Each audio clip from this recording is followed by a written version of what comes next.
lamang pong sundan yung kahilingan po ng ating mahal na kapatid at Senador Jingoy Estrada patungkol po sa kahilingan namin, sa resolusyon po namin patungkol po kay dating Pangulo Rodrigo Roa Duterte. At gusto ko lamang din pong kunin po ang atensyon ng ating mga kasama na kami po kasi ay nangangamba kasi meron pong mga usap-usapan na yung dati pong senador na si Antonio Trillanes ay nagpunta daw po sa The Hague at ang pinaniniwalaan po ng karamihan ay siya po ay nagpunta mismo sa kulungan ni dating Pangulong Rodrigo Roa Duterte. Nais lang po sana namin itong malinawan dahil matagal po akong nakulong sa Bilibid. Hindi po kailanman na meron pong pupunta na tao na hindi mo gustong makita. Yun po, tatanungin ka muna ng gwardya kung gusto mo bang makita itong taong ito.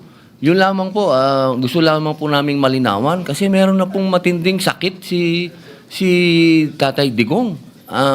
Sa kasalukuyan po, siya po ay meron ng tinatawag nating early signs of dementia. Kaya sana lang po malinawan po namin to. Maraming salamat po, Ginoong Pangulo. Ng mga kontratista. Kung tama ang naging statement ng Land Bank na wala silang ginawang mali, sumunod sila faithfully at strictly sa lahat ng existing Philippine banking laws and regulations, ang tanong, ibig sabihin ba dahil walang mali sa paglabas ng 457 million pesos cash sa 2 araw, ay mauulit ito? Pwedeng gawin ulit dahil, to quote, sumunod sila faithfully at strictly sa lahat ng existing Philippine banking laws and regulations. We beg to disagree. Dapat sana ay sinabi nila sa kanilang statement, maghahanap kami ng paraan para hindi na mangyari ulit ito. Tandaan po natin, pera ito ng gobyerno, ng taong bayan. Pera na kinubra sa kanila o inuutang sa ngalan nila. Pera na dapat napupunta sa pagkain, edukasyon, kalusugan, kabuhayan. Hinihiling ko lang sa Land Bank at sa sino mang nag-draft ng statement nila at sa lahat, sa ating lahat na pinapasweldo ng taong bayan na magkaroon ng mindset na para sa tao, para sa Pilipino. Naialay ang araw-araw na gawain ang bawat pisong pumapasok at lumalabas sa government banks sa Pilipino sa mga kababayan natin.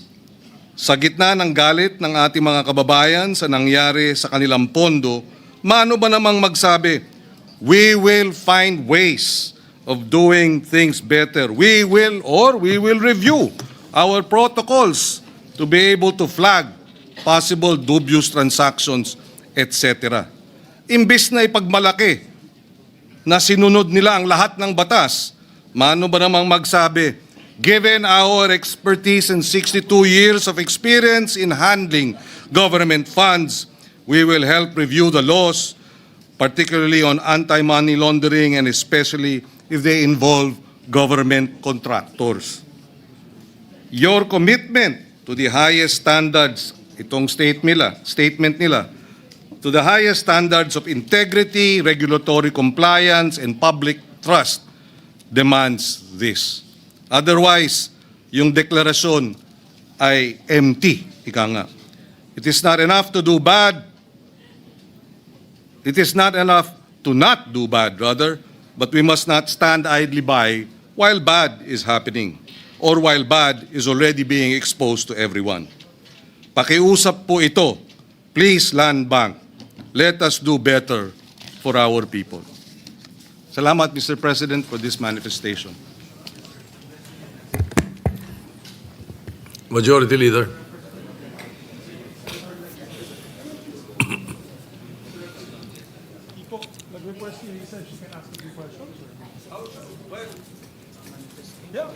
Mr. President, our distinguished Deputy Majority Leader would like to ask just a few questions to the proponent of the manifestation. Senator Risa Ontiveros is recognized. Salamat po, Mr. President. Mari bang magtanong ng ilang clarificatory questions sa good gentleman? Yes, willingly to the Senator from Panay Island, and the Republic of the Philippines. Salamat po, Mr. President.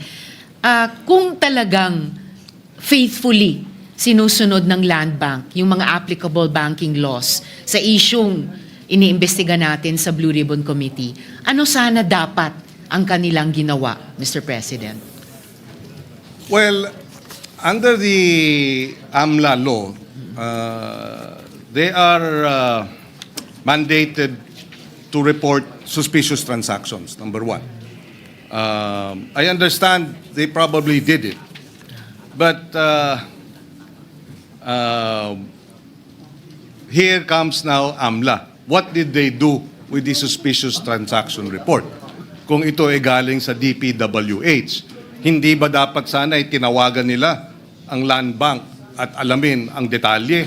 At hindi ba sana, kung hindi tumawag ang AMLA, tumawag ang Land Bank sa AMLA? Paano ba naming, ano ba ang dapat gawin dito? 457 million cash ang winidraw galing sa pondo ng DPWH.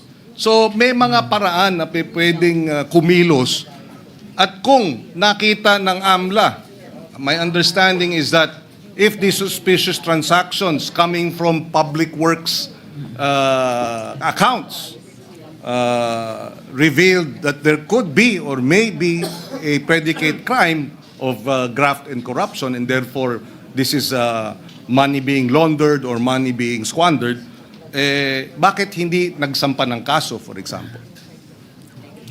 Salamat, Mr. President. And lastly, sinabi po nila sa kanilang statement na they faithfully and strictly complied with. So, good gentlemen, kung yes. strictly talaga, paano sila dapat kumilos kung totoong strictly sila tumupad sa mga batas? At ang implikasyon nun, kung yun ang ibig sabihin ng strictly at faithfully, di pa pwedeng ulit-ulitin yung mag-withdraw ng 457 million sa loob ng 2 araw. Is that the Is that what they're trying to say in this case? Hindi naman po siguro. And that's why I find it very disturbing, to say the least, that they would say after, maybe they are afraid of liabilities, maybe they are afraid that they may have had negligent behavior or conduct, and therefore would not want to own up. But now is the time to own up. Now is the time to have the truth out. Kung sila ay nagkulang, aminin nilang nagkulang sila para hindi na maulit ito. Pero kung sasabihin nilang, we followed strictly all regulations. Allow me to quote very quickly. Yes, Mr. President.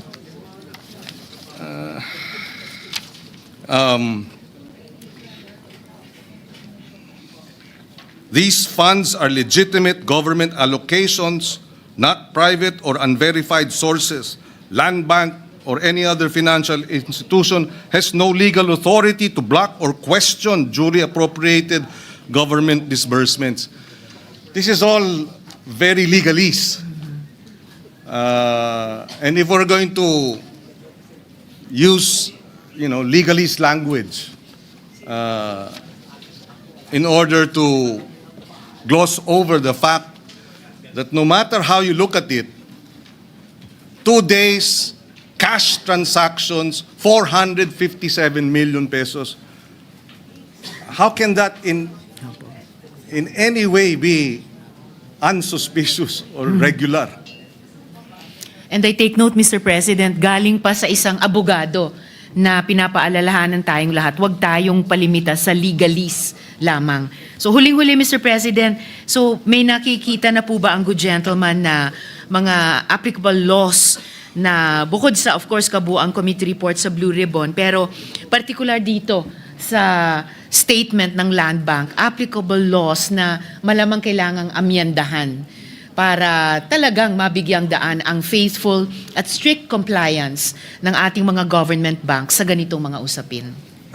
Well, immediately I would like to think government banks cannot be treated the same way as private banks, especially when it comes to precisely public interest involved in the amounts in the accounts of government agencies.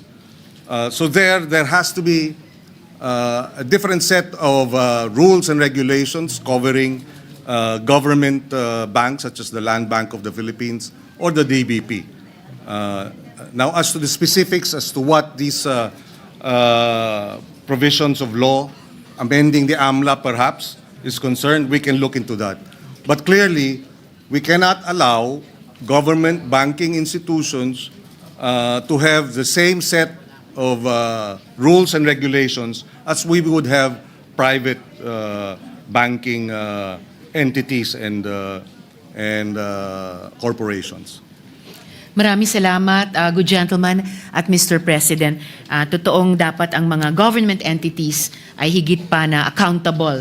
No? Of course, there's accountability from private sector, civil society, pero kapantay at higit pa doon mula sa mga government institutions. Maraming salamat po. Maraming salamat at thank you, Mr. President.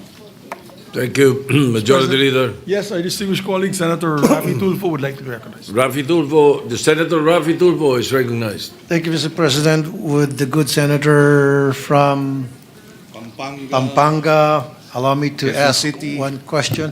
Yes, Of the Philippines. willingly to the gentleman from Isabela and Isabel and Davao. Davao. Mr. President, thank you.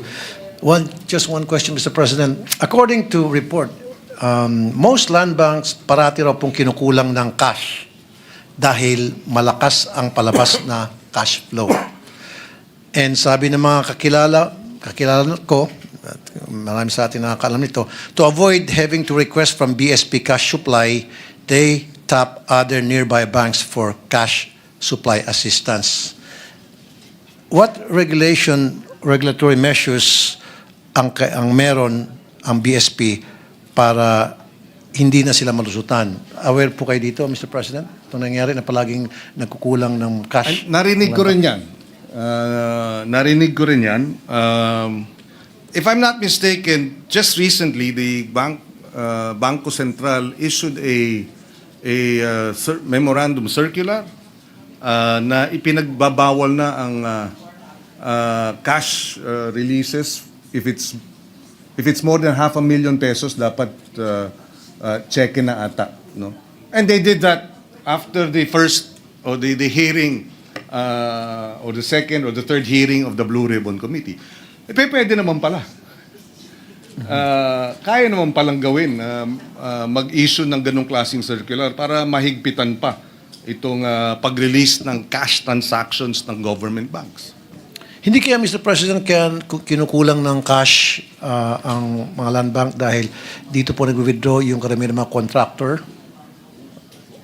mga taga-DPWH, bulto-bulto na Well, pera. base ang doon sa withdraw. salaysay ni Miss Sally Santos, yun ang nangyari. Sinabi niya ay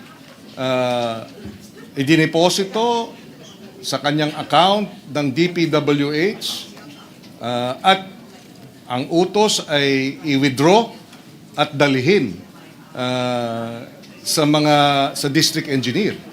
In fact, ang if I recall correctly, yung cash na nakita dun sa mga larawan, sa mga picture, yung limpak-limpak na salapi na nakapatong dun sa lamesa, galing yun sa land bank. Kawi-withdraw at dineliver nga dito sa opisina kung saan nilapag ng Public Works District Engineer yung pera. Cash. Maraming salamat po, Mr. President. That's all. Thank you po. Thank you, Mr. President. Thank you, Senator Rafi. Majority Leader. Thank you, Mr. President. Mr. President, I refer the speech. I move to refer the speech of the good gentleman to the Committee on Banks and Financial Institutions to include all interpellations as well. Any objection? Hearing none, the manifestation speech of Senator Pangilinan is referred to the Committee on Banks.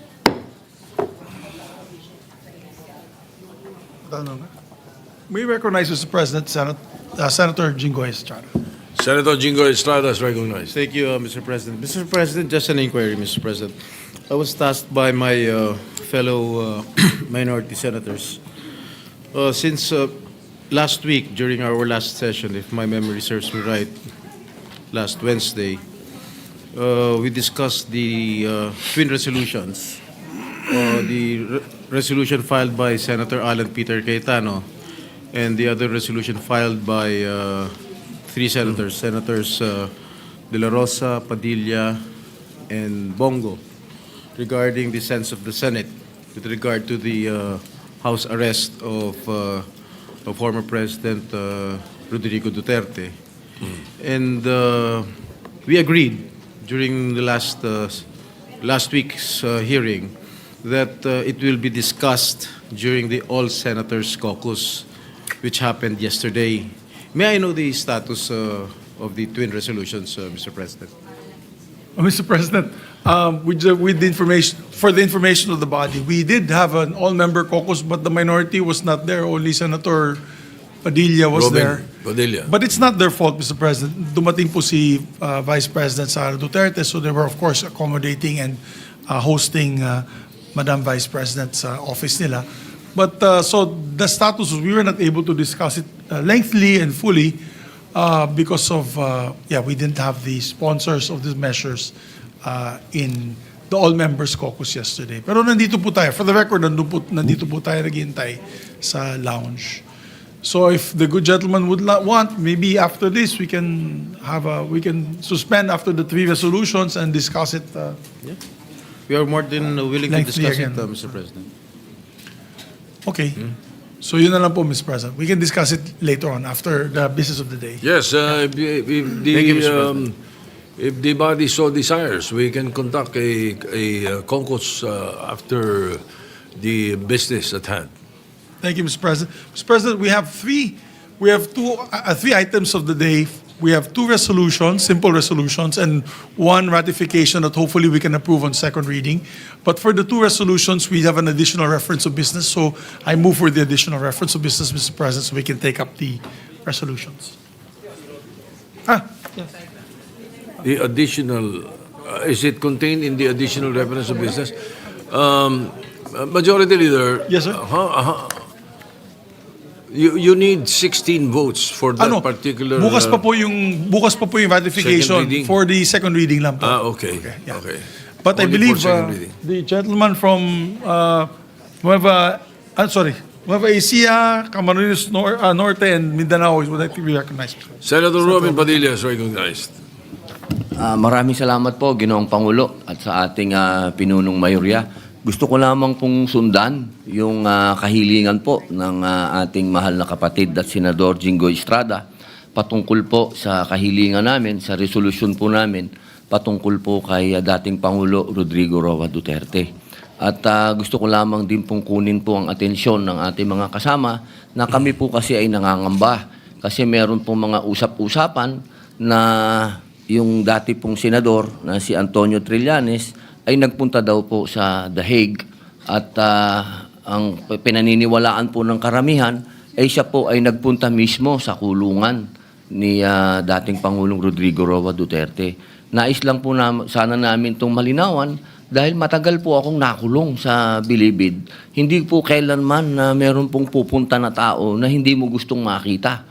Yun po, tatanungin ka muna ng gwardya kung gusto mo bang makita itong taong ito. Yun lamang po, gusto lamang po naming malinawan kasi meron na pong matinding sakit si Tatay Digong. Sa kasalukuyan po, siya po ay meron ng tinatawag nating early signs of dementia. Kaya sana lang po, malinawan po namin to. Maraming salamat po, Ginoong Pangulo. Majority Leader. Thank you very much, Mr. President. We take note of the manifestation of our good colleague. So, Mr. President, I move that we proceed with the reference of business. Additional reference of business. The Secretary will proceed with the reference of business. Additional reference of business, bills on first reading, Senate Number 1419, an act consolidating all performance measurement tools and reward system for all local government units by institutionalizing a culture of meritocracy in the Philippines, amending certain provisions of RA 11292, the Seal of Good Local Governance Act of 2019, and for other purposes, Senator Villar M. Referred to the Committees on Local Government and Finance. Senate Number 1420, an act mandating the inclusion of social awareness and social responsibilities as part of the curriculum in all senior high schools, Senator Villar M. Referred to the Committee on Basic Education. Senate Number 1421, an act mandating the integration of the National Building Code of the Philippines under RA 6541, an act to ordain and institute a National Building Code of the Philippines as a major subject in the curriculum of the Bachelor of Science degree programs in Civil Engineering, Mechanical Engineering, Electrical Engineering, Sanitary Engineering, Electronic Engineering, and Architecture, and its inclusion as a topic in the licensure examinations for these professions, Senator Villar M.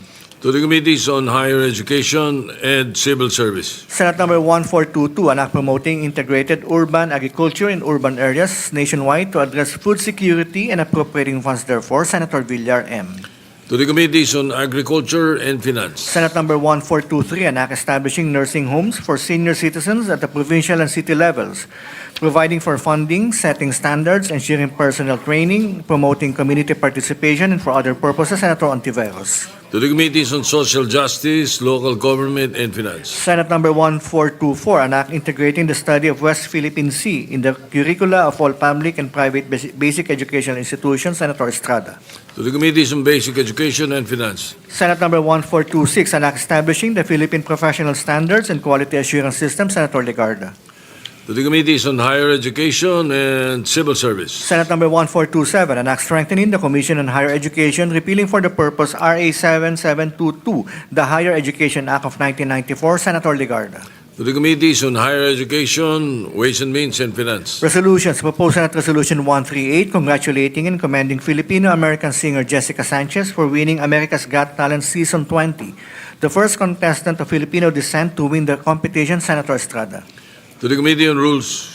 Proposed Senate Resolution 140, expressing the sense of the Senate and celebrating the robust interparliamentary relations between the Senate of the Philippines and the National Assembly of Hungary, and honoring the steadfast leadership of its distinguished Speaker, the Honorable Laszlo Cover, Senator Zubiri. To the Committee on Rules. Majority Leader. Thank you, Mr. President. Mr. President, I move that we consider proposed resolution number 140. This is a resolution honoring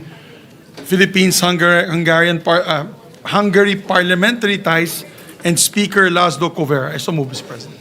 Is there an objection? Hearing none, the consideration of proposed Senate Resolution 140 is in order. Secretary is directed to read the title of the resolution.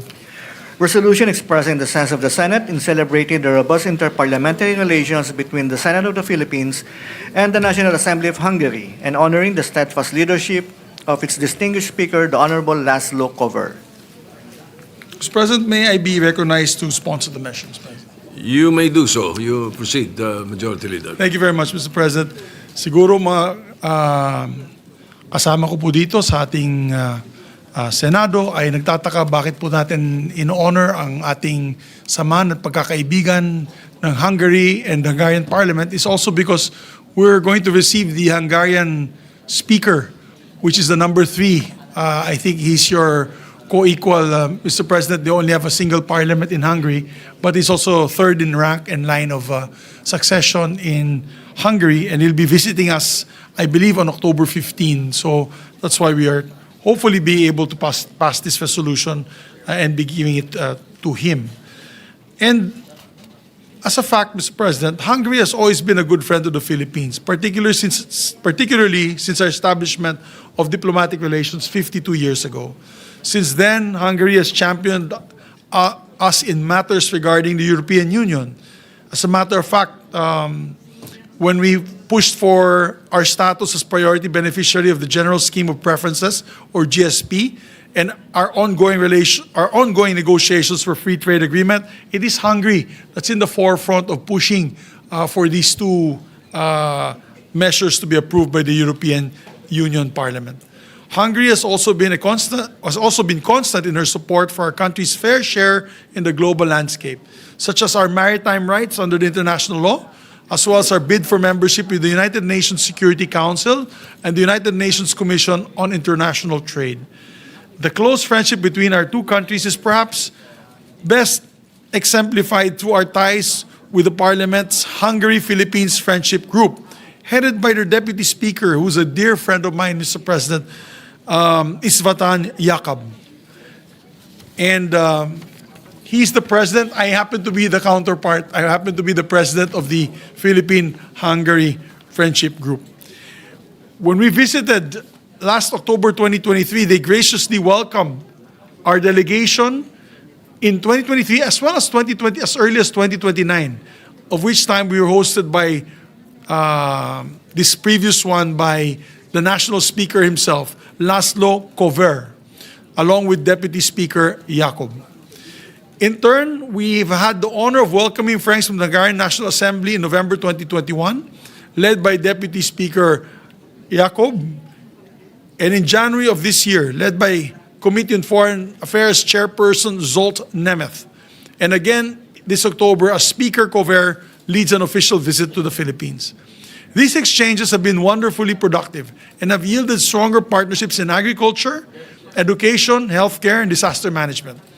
As an agriculturist myself, I have to thank Hungary for being extremely generous with their expertise in agriculture and aquaculture technology, to our great benefit, Mr. President. Indeed, one of the highlights of our 2023 visit to Hungary was getting to sit down with the heads of Hungarian universities, Hungarian University of Agriculture and Life Sciences, or MATE. This is their equivalent of the University of the Philippines, Los Baños, which dedicates 35 slots for Filipino scholars every year. And many of our best and brightest are getting their education in Hungary. As a matter of fact, Mr. President, my Chief of Staff, Attorney Nelisa Makapayag, is a graduate of Hungarian education for her master's. And they're bringing all that knowledge back home to help us build stronger agricultural sector and more food security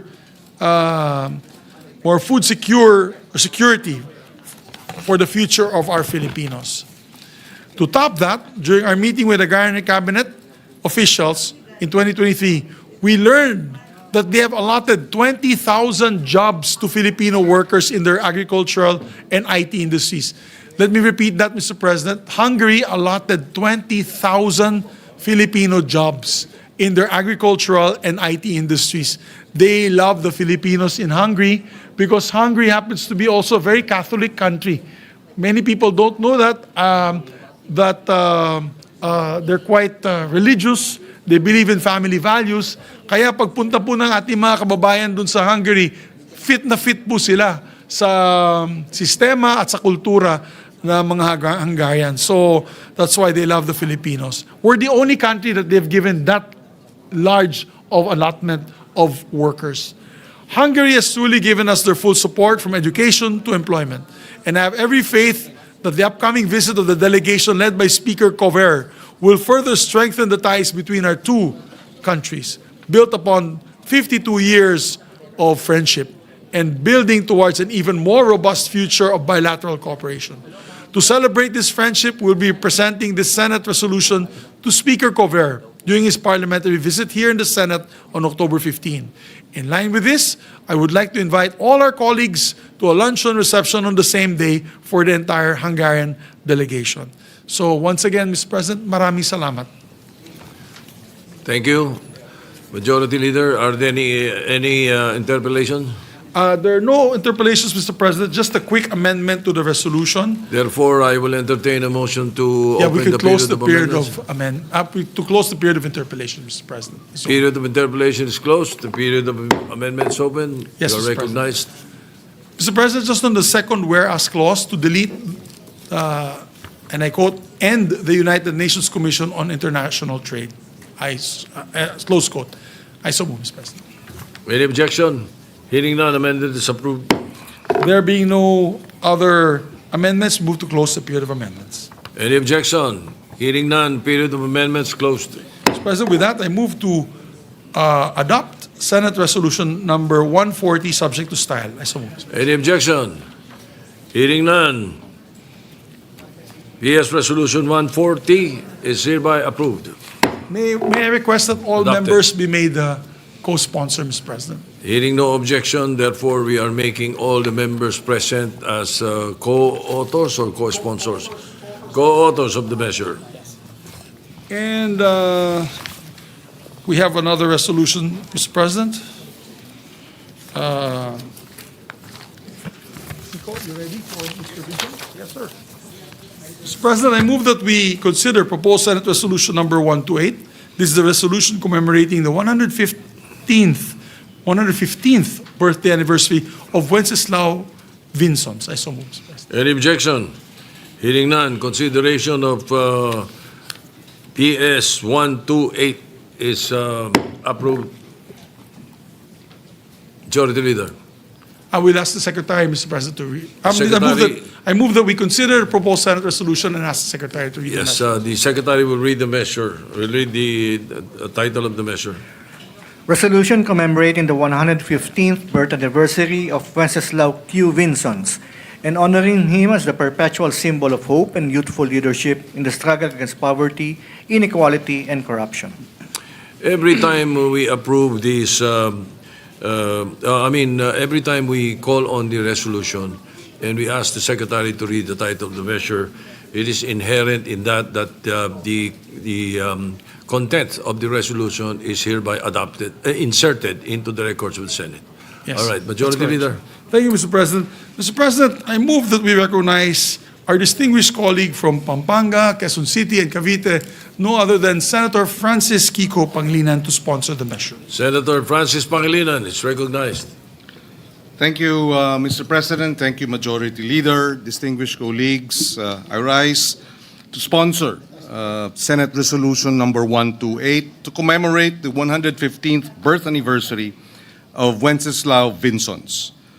Before I proceed, Mr. President, I'd like to place on record that the following are here with us as members of the family of Wenceslao Q. Vinzons from Camarines Norte, namely Councilors Wenceslao Vinzons III, Councilor Joseph Justin Vinzons, and Mr. John Vinzons de Guzman. Mr. President, colleagues, ladies and gentlemen, it is with pride and pleasure that I rise before you today to sponsor Senate Resolution 128 and give tribute to World War II hero and martyr Wenceslao Q. Vinzons. Our resolution seeks to remember his birth and his life. Karangalan para sa akin ang isponsor ang Senate Resolution na ito na naglalayong gunitain ang ika-115 birth anniversary ni Wenceslao Bintao Vinzons dahil siya ang OG na aktivista. Aktivista bago pa ang World War II. Itinuturing ko rin siyang kapatid, hindi lamang sa aming kapatiran na Upsilon Sigma Phi sa pamantasan ng Pilipinas, kundi kapatid din sa pakikibaka. Yesterday, his hometown, Indan, now named after him, celebrated this happy occasion. Taglay ng kanyang bayan ang kanyang pangalan at alaala. Itong resolusyon ay para muling ipagdiwang ang diwa ng kanyang nakakabilib na buhay. Pambihira si Bintao, o sa salita ng kabataang Gen Z, he is fire. Valedictorian nung high school, magaling na debater sa UP Law, champion orator, number 3 sa bar exams. Sa edad na 22, sa kanyang Malaysia Irredenta, nanawagan siya sa lahat ng lahing Malay na magkaisa laban sa rehimeng kolonyal. Ganyang kalawak ang kanyang pananaw. Tulad na nabanggit ko kanina, naalala ko si Bintao bilang ama ng aktivismo ng mga mag-aaral, the father of student activism in the Philippines. Dahil noong 1930s, sinubukan ng mga mambabatas na itaas ang sariling mga sweldo at nanguna si Bintao sa mga estudyanteng lumabas sa mga lansangan para tutulan ito. Sa panahong mas madali ang tumahimik, naglakas loob siyang magsalita.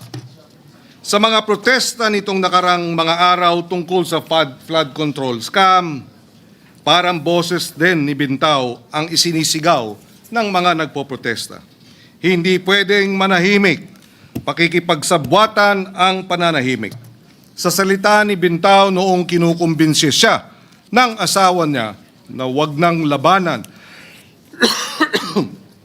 ang mga mananakop na Hapon, sabi niya, If I stay silent, they will still come. If I kneel, our children will grow up slaves. It is better they remember their father stood, even if he must fall. Si Wenceslao Vinzons din ang pinakabatang delegado sa 1934 Constitutional Convention. Later, naging gobernador ng Camarines Sur at naging assemblyman ng nasabing lalawigan. Nang dumating ang ikalawang digmaang pandaigdig, pwede sana siyang manatili sa Maynila, ang sentro ng kapangyarihan. Sa halip, umuwi siya sa bayang tinubuan para organisahin ang isa sa mga unang kilusang gerilya sa Luzon. Tinipon niya ang mga kababayan niyang mga magsasaka na may bolo, mga estudyanteng may mga patpat, mga mangingisda na may mga lumang rifle. At binuo ang halos 3,000 guerrilla force sa Kabikulan. Hindi mga sundalo, hindi malalakas na armas. Sa ehemplo niya, itinuro niya na lakas ng loob ang pinakamalakas na armas. At dahil sa tapang niyang iyon, siya ay tinugis ng mga Hapon, pinagtaksilan, nahuli, binugbog, pinahirapan, inalok ng ginhawa kung ipagkakanulo ang mga kasama. Pero tumanggi siya. Noong Hulyo 15, 1942, sa edad ng 31 anyos, bago siya barilin, sinabi pa niya, "Huwag matakot. Mamamatay tayo para sa ating bansa. Balang araw, magiging malaya ang ating mga anak." Kahapon, Vinzons Day, pinapaalala ng araw na ito at ng buhay ni Bintaw na ang aktivismo ay pagmamahal sa bayan, na ang pamumuno ay hindi tungkol sa kita o poder, kundi sakripisyo at serbisyo, na ang kalayaan at mabuting pamamahala ay hindi kailanman ibinibigay, lagi itong ibinabaka o ipinaglalaban. Maaring may magtanong, ano ang kinalaman ng isang kabataang Pilipino na nabuhay noong 1930s at 1940s sa ating mga digital natives na kabataan ng bagong milenyo? Ang sagot ko, lahat. Dahil sa panahong pwede nang magsulat, magpasya o manlinlang ang makina, social media, higit kailanman kailangan natin ang tapang, konsensya at pakikipagkapwa-tao. Huwag nating ipagkanulo ang alaala ni Bintaw Vinzons. Tumindig tayo laban sa baha, hindi lamang ng tubig, kundi ng katiwalian. Dahil dalhin natin ang kanyang tapang sa ating mga silid-aralan, sa ating mga barangay, sa ating mga tanggapan, at oo, sa mga bulwagan ng Kongreso ng Senado. Tumindig si Wenceslao Bintaw Vinzons, kapatid, gobernador, bayani, kahit kamantayan ang kabayaran ng kanyang pagtindig. Tunay siyang palagiang sagisag ng pag-asa, ng kalayaan, ng tapang ng kabataan. Tulad niya, harapin natin ang hamon ng kahirapan, di pagkapantay-pantay at korupsyon na siyang sumisira sa ating demokrasya.